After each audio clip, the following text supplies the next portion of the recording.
Hi, welcome to this channel on magnetic energy technology principles applications. This video is about extreme polarizations in Ascension.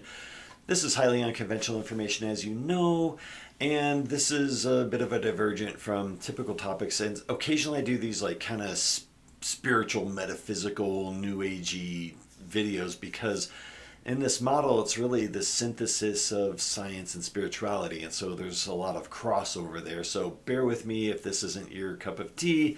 I apologize. But so part of this model is this whole idea that humanity's like in this process of ascension, that it's just getting ramped up. It's going to get really intense. We're going to go through this ascension process, and that's partly what's going to allow this type of magnetic technology to come out into society. Is we're going to go through this process, and then that's going to allow for magnetic technology to be widespread on the planet without us killing ourselves with it.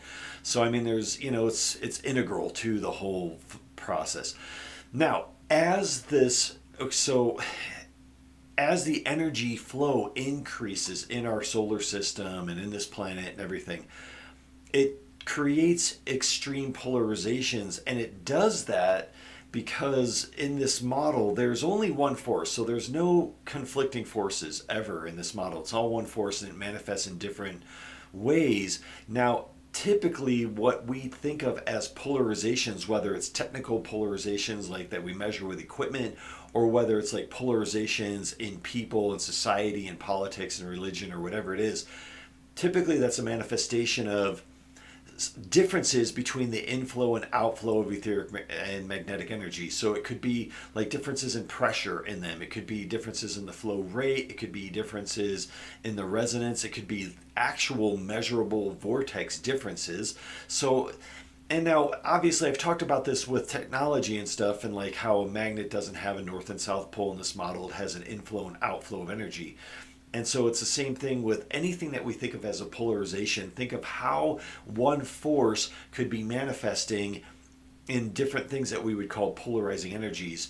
Like in the human behavior model, so like if you have, say, if you're happy or you're peaceful or you're full of love, you've got energy flowing through you and it's going through and you're nice and it's great and everything.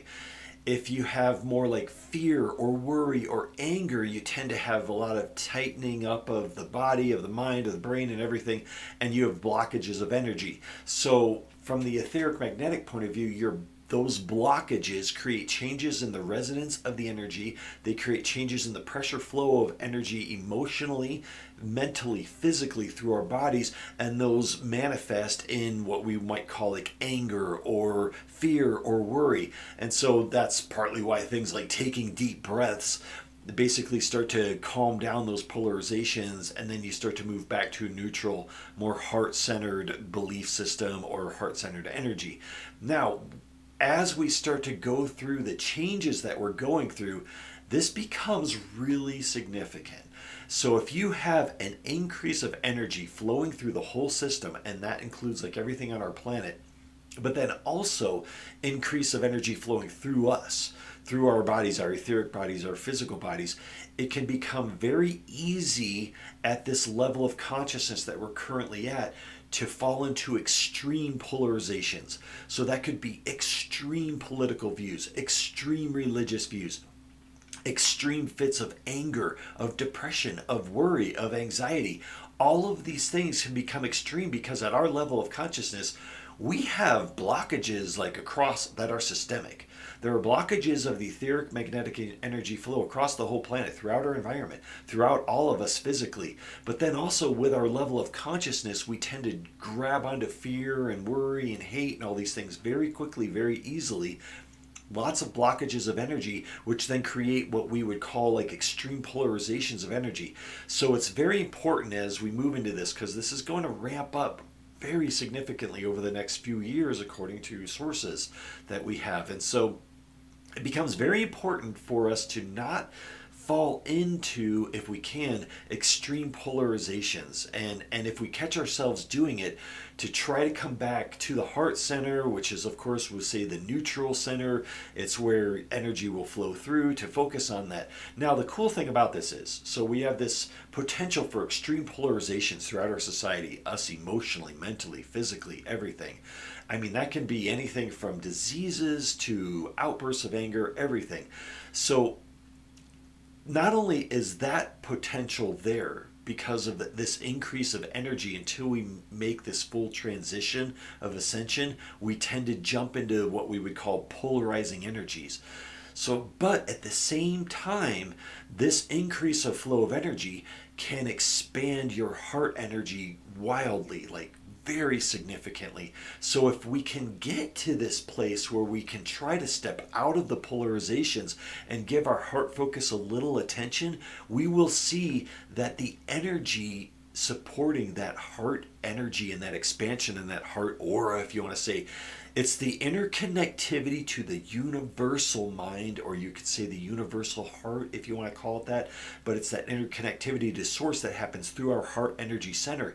But if you tune into that, you will see that the heart energy center has grown. It's become bigger, it's become stronger, it's become more powerful.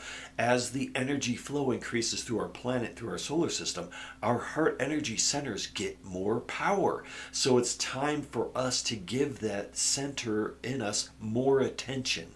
Okay, it's really important, because not only, and you can say, oh yeah, it's the kumbaya moment, sure, we're going to feel all this love, and yeah, there's a lot of truth to that, because this heart energy center that interconnects all of us and interconnects us to the universal mind and everything, that power is growing exponentially. If you look at it in meditation and you tune into that, you'll see, wow, you know what? It's becoming easier and easier to feel an expansive consciousness, an expansive amount of energy through my heart center. You will see that that is the case. At the same time, it's also easier to grab on to mental polarizations that will distract us and get us caught in anger and fear and all these weird things that are just constantly being bombarded at us through the media and society and social media and everything else.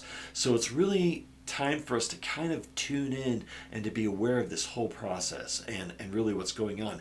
It is virtually impossible for us to make a decision without the source energy and the universal energy, like universal beings, being connected to that decision. So I just want you to know it, like an etheric level.